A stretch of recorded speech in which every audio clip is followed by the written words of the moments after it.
ગુજરાતની અંદર છેલ્લા 2-4 દિવસથી એક ચર્ચાએ જોર પકડ્યું છે કે ગણેશ ગોંડલ એ શું 2027ની અંદર ગોંડલથી વિધાનસભાની ચૂંટણી લડશે. જો કે આ મામલે પાટીદાર સમાજના આગેવાન અને રાજકોટ જિલ્લા ભાજપના પ્રમુખ અલ્પેશ ઢોલરિયાએ નિવેદન આપ્યું હતું અને ત્યારબાદ આ ચર્ચાઓ થઈ હતી. હવે એ ચર્ચાઓની વચ્ચે અલ્પેશ ઢોલરિયાએ જે નિવેદન આપ્યું હતું એ નિવેદનની સામે પાટીદાર આગેવાનોએ રોષ પણ ઠાલવ્યો હતો. જો કે રોષની વચ્ચે હવે સોશિયલ મીડિયાની અંદર ગણેશ ગોંડલના સમર્થનની અંદર પોસ્ટો વાયરલ થઈ રહી છે. નમસ્કાર, આપ જોઈ રહ્યા છો ન્યૂઝરૂમ ને આપની સાથે હું છું પ્રદીપ. ગણેશ ગોંડલ એ 2027માં ધારાસભ્ય બને છે. અહીંયા કોઈએ નજર નાખીને ન બેસતા, કેમ કે અહીંયા અમારો ગણેશ તૈયાર છે. આ નિવેદન અલ્પેશ ઢોલરિયાએ ગત રવિવારના રોજ આપ્યું હતું અને નિવેદન બાદ અનેક એવી ચર્ચાઓ પણ થઈ કે અલ્પેશ ઢોલરિયા કેમ આવું નિવેદન આપે છે, પાટીદાર સમાજના આગેવાન તરીકે અલ્પેશ ઢોલરિયા કેમ નિવેદન આપે છે. જો કે આ નિવેદન આપતા અલ્પેશ ઢોલરિયાએ એ પણ સ્પષ્ટતા કરી હતી કે અમે એટલા માટે આ નિવેદન આપી રહ્યા છીએ કે જયરાજસિંહ જાડેજા દ્વારા આ વિસ્તારની અંદર પાટીદાર સમાજના આગેવાનોને અનેક એવા મહત્વના પદ આપ્યા. અલ્પેશ ઢોલરિયાએ પણ કહ્યું કે હું એશિયાની સૌથી મોટી એપીએમસી ગોંડલ એપીએમસીનો ચેરમેન છું અને એ પણ જયરાજસિંહે મને બનાવ્યો છે. રાજકોટ જિલ્લા ભાજપનો પ્રમુખ પણ છું.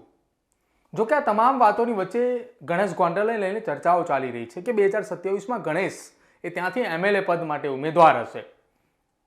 કેટલાક લોકો એવું પણ કહી રહ્યા છે કે અહીંયા ગણેશ ગોંડલ ઊભા રહેશે તો તેઓ જીતીને પણ આવશે.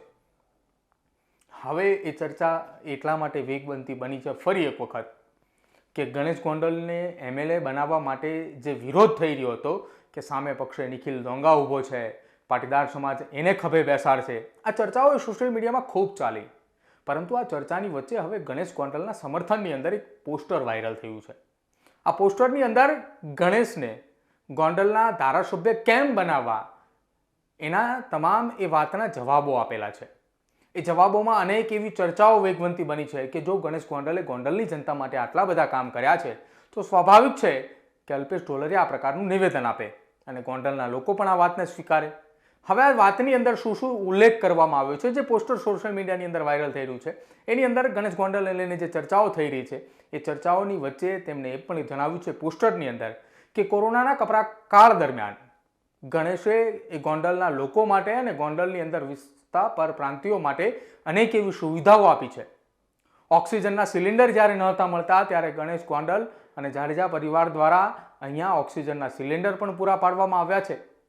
જ્યારે પૂર અને વાવાઝોડા જેવી પરિસ્થિતિનું નિર્માણ થયું હતું ત્યારે ગણેશે પોતે પૂરની અંદર પોતાના જીવ જોખમમાં મૂકી અને લોકોને બચાવવા માટે ગયા હતા અને જે લોકોને બચાવ્યા છે એ લોકોને ગણેશે પોતાના ખભે બેસાડીને લાવ્યો હતો. ગોંડલની અંદર અડધી રાતનો હોંકારો એટલે જાડેજા પરિવાર છે. આ પ્રકારની સોશિયલ મીડિયાની અંદર એક પોસ્ટ વાયરલ થઈ રહી છે અને પોસ્ટના કારણે અત્યારે સોશિયલ મીડિયાની અંદર ફરી એક વખત ચર્ચા થઈ છે કે ગોંડલના 2027ની અંદર નવા ધારાસભ્ય કોણ, ભારતીય જનતા પાર્ટીએ કોની પસંદગી કરે છે એના ઉપર આધાર રહેશે. પરંતુ ગણેશ ગોંડલ એ ભાજપ તરફથી ઉમેદવાર રહેશે આવું અલ્પેશ ઢોલરિયાનું નિવેદન હતું અને નિવેદન બાદ ચર્ચાઓ જોર પકડ્યું હતું. પરંતુ એ ચર્ચા બાદ હવે આ જે પોસ્ટર વાયરલ થઈ રહ્યું છે આ પોસ્ટરની અંદર અનેક એવી વાતોનો ઉલ્લેખ કરવામાં આવ્યો છે. બીજી પક્ષે નિખિલ ડોંગા અને રાજદીપસિંહ રીબડાના નામની પણ ચર્ચાઓ સોશિયલ મીડિયાની અંદર થઈ હતી કે પાટીદાર સમાજ પાસે ખભે બેસાડવા માટે નિખિલ ડોંગા છે. જો કે કેટલાક ક્ષત્રિય સમાજના યુવાનો દ્વારા પણ પોસ્ટ કરવામાં આવી હતી જેમાં રાજદીપસિંહ રીબડાનું પણ નામ ઉલ્લેખ કરવામાં આવ્યો હતો. પરંતુ હવે ગણેશ ગોંડલની આ પ્રકારની પોસ્ટ અચાનક સોશિયલ મીડિયાની અંદર વાયરલ થઈ રહી છે. એ પોસ્ટ વાયરલ થવા પાછળનું કારણ શું, એ પોસ્ટ વાયરલ થવા પાછળનું સત્ય શું, એ જાણવા માટેનો અમે પ્રયત્ન કર્યો હતો અને પ્રયત્નમાં એવી વાતો પણ સામે આવી કે આ તમામ વાતો જે પોસ્ટરની અંદર ઉલ્લેખ કરવામાં આવ્યો છે એ વાત સત્ય છે. સત્ય એટલા માટે કહી શકાય કે આ જે વાતો જે પોસ્ટરોની અંદર કામો બતાવવામાં આવ્યા છે એ કામોએ ગોંડલની અંદર કર્યા છે. એટલા માટે આ પોસ્ટર આ પ્રકારનું બનાવવામાં આવ્યું છે કે જેની અંદર ગણેશે કરેલા કામો બતાવ્યા છે. આમ તો ગણેશ ગોંડલ એ ગોંડલ નાગરિક બેંકની ચૂંટણીની અંદર પણ ઊભા રહ્યા હતા અને ચૂંટણીની અંદર ઊભા રહ્યા બાદ તેઓ ચૂંટણીની અંદર જીત્યા પણ હતા. પરંતુ જ્યારે ગણેશ ગોંડલ ચૂંટણી જીત્યા ત્યારે તેઓ ચૂંટણી પ્રચાર પણ નહોતા કરી શક્યા અને તેઓ એ ચૂંટણી પ્રચાર પણ નહોતા કરી શક્યા કેમ કે એ દરમિયાન તેઓ જૂનાગઢની જેલની અંદર હતા. પરંતુ જેલની અંદરથી બહાર આવ્યા બાદ તેઓ એ ગોંડલ નાગરિક બેંકની અંદર અત્યારે જો વાત કરવામાં આવે તો વાઇસ ચેરમેનના પદ ઉપર તે બિરાજમાન છે અને આગામી સમયની અંદર જે પ્રમાણે અલ્પેશ ઢોલરિયાએ નિવેદન આપ્યું, જો એ પ્રમાણે ગોંડલની અંદર 2027માં તેને ટિકિટ મળે છે તો ક્યાંક તેની માટે મહત્ત્વના ફાયદારૂપ ટિકિટ મળવા પાછળના કારણો એ આ પોસ્ટર જે વાયરલ થઈ રહ્યું છે તેની અંદર લખાયેલા એ લખાણના કારણે હોઈ શકે.